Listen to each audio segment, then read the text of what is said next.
Hello प्यारे बच्चों, मेरे चैनल में आप सभी का बहुत बहुत स्वागत है। तो बच्चों, इस वीडियो में हम कक्षा 7वीं की इंग्लिश की बुक है, इसका लेसन 2 है द वाइज मैन फर्स्ट। ठीक है, वाइज यानी होता है बच्चों बुद्धिमान, मैन यानी आदमी। तो फर्स्ट है और फिर सेकंड, लेसन 3 जो है वो सेकंड आ जाएगा। ठीक है, तो चलिए बच्चों, ये वाला लेसन है, इसको हम समझते हैं। तो क्या दिया है देखिए, once upon a time there lived a horse. Once upon यानी होता है बच्चों एक बार या एक समय की एक बार की एक समय की बात है, इस तरह से, या एक समय आप इसको बोल सकते हो। There lived a horse trainer in Bhopal, यानी कि लिव यानी होता है रहना, तो लिव का सेकंड फॉर्म होता है लिव्ड, यानी कि रहता था। ए हॉर्स ट्रेनर यानी कि हॉर्स यानी घोड़ा होता है, ट्रेनर यानी उनको ट्रेनिंग प्रशिक्षक। ठीक है, यानी कि घोड़े का जो प्रशिक्षक था वहाँ कहाँ रहता था, इन भोपाल, भोपाल में वह रहता था। हूँ मतलब होता है बच्चों कौन। ठीक है, और यहाँ पे इसका मतलब निकलेगा जो।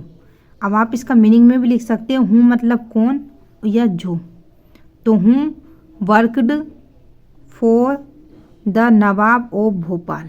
ठीक है, यानी कि वर्क यानी होता है काम करना, तो वर्क की सेकंड फॉर्म हो जाएगी वर्कड, यानी कि जो काम करता था या कार्यरत था द नवाब ऑफ भोपाल, यानी भोपाल के नवाब के यहाँ पे वह क्या था बच्चों, कार्यरत था।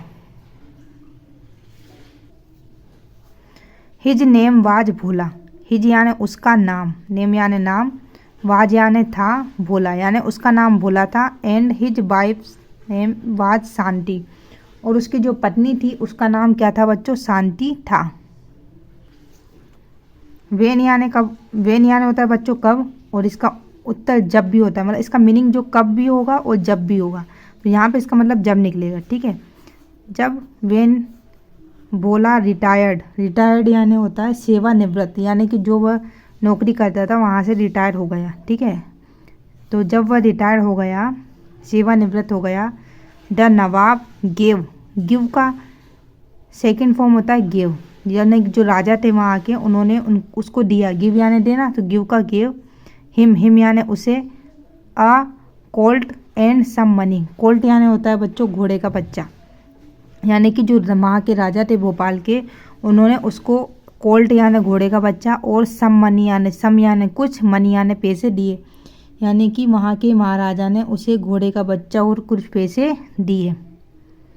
When the Colt grew up, यानी कि जब कोल्ट यानी घोड़े का बच्चा बड़ा हुआ। टू बी ए हॉर्स, और वह एक क्या बन गया, हॉर्स बन गया। ठीक है, दे फेल्ट, फेल्ट बच्चों फील यानी होता है अनुभव करना, तो फेल्ट का सेकंड फॉर्म होगी फेल्ट, फील का सेकंड फॉर्म होगी felt.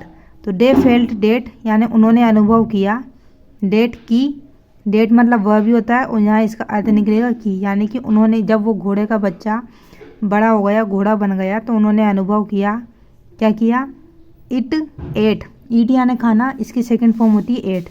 It ate a lot of fodder, fodder यानी होता है बच्चों चारा, यानी कि वह बहुत ज़्यादा चारा खाने लगा है। कौन खाने लगा है, घोड़े का।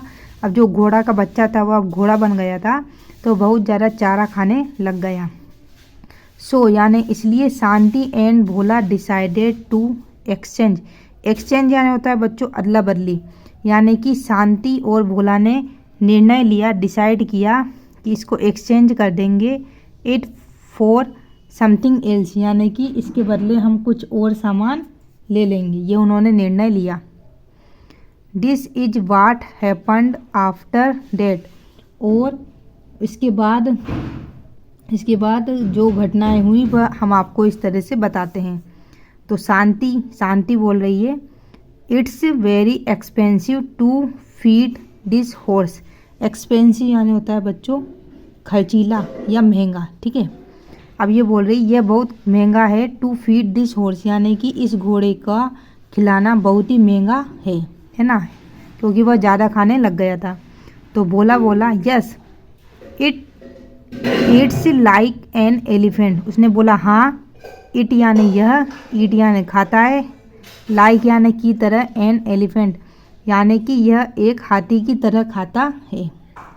शांति बोली इफ़ यानी यदि, वी डोंट सेल इट, यदि हम इसे नहीं बेचते हैं, डोंट यानी नहीं है ना, यदि हम, वी यानी हम, इसे नहीं, सेल यानी होता है बच्चों बेचना, if we don't sell it, यदि हम इसे नहीं बेचते हैं, विल बी बिकम यानी होंगे या हो जाएंगे, पुअर यानी गरीब, इन ए फ्यू डेज, फ्यू यानी कुछ दिनों में, यदि हम इसे नहीं बेचेंगे तो हम कुछ दिनों में गरीब हो जाएंगे।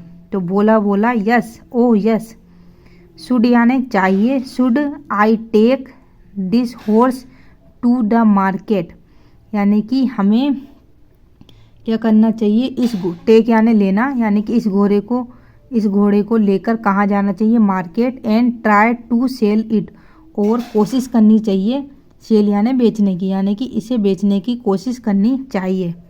तो शांति बोली yes this is a right decision, Shanti ने बोला हाँ यह बिल्कुल सही डिसीजन है, यानी कि यह बहुत ही सही निर्णय है। ठीक है, तो बोला what would you like to exchange it for, what यानी क्या, वुड यू लाइक यानी कि तुम इसके बदले क्या चाहती हो, एक्सचेंज यानी बदले में, ठीक है, तुम इसके बदले क्या चाहती हो। तो शांति बोली जस्ट एनीथिंग, ठीक है, यानी कि बस कुछ भी, जस्ट एनीथिंग का मतलब होता है बच्चों बस कुछ भी। This horse Yeats too much, यानी कि यह घोड़ा, हॉर्स यानी घोड़ा, ईट्स यानी खाता है, यह घोड़ा खाता है बहुत ज़्यादा, ठीक है, बस इसके बदले में कुछ ऐसी चीज़ चाहिए जो इस घोड़े से ज़्यादा ना खाए, वो ये बोलना चाह रही है इसमें। तो बोला do not be agree with me, ठीक है, if I make a poor bargain, ठीक है, तो बोला do not be angry with me, उसने बोला तुम मुझ पे नाराज़ मत होना, ठीक है, किस पे, बोला उसकी पत्नी से कि तुम मुझ पे नाराज़ मत होना।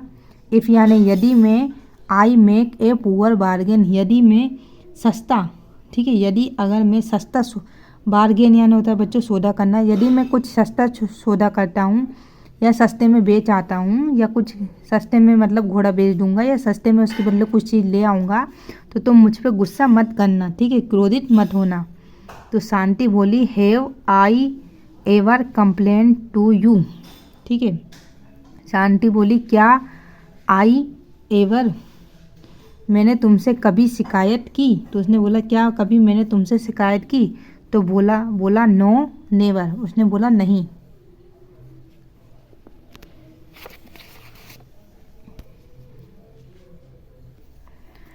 तो शांति बोल रही है you must leave at once otherwise it will be too late, उसने बोला अब तुम्हें लीव यानी छोड़ना या जाना चाहिए, ठीक है, अब तुम्हें शीघ्र ही जाना चाहिए या प्रस्थान करना चाहिए। अदरवाइज यानी होता है वरना, if it will be too late, तुम अधिक विलम्ब हो जाएगा या तुम बहुत लेट हो जाओगे। तो यहाँ से देखते हैं भोला रीचेस द मार्केट, रीच यानी होता है पहुँचना, तो भोला मार्केट पहुँचता है।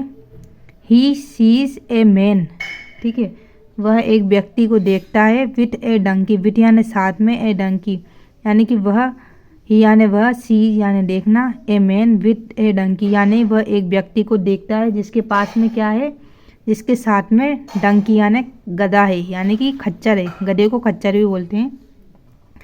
ही थैंक्स यानी कि ही थिंक वह सोचता है, थिंक यानी सोचना, a donkey to be more useful than a horse, उसने सोचा कि एक घोड़ा, ठीक है, बहुत, टू बी मोर यूजफुल यानी बहुत उपयोगी है, देन ए हॉर्स यानी कि वह सोचता है जो घोड़ा थोड़े से अधिक उपयोगी है, यानी कि मतलब जो घोड़ा है घोड़े से ज़्यादा उपयोगी क्या है, यहाँ पे डंकी है, डंकी यानी गधा है, ठीक है बच्चों।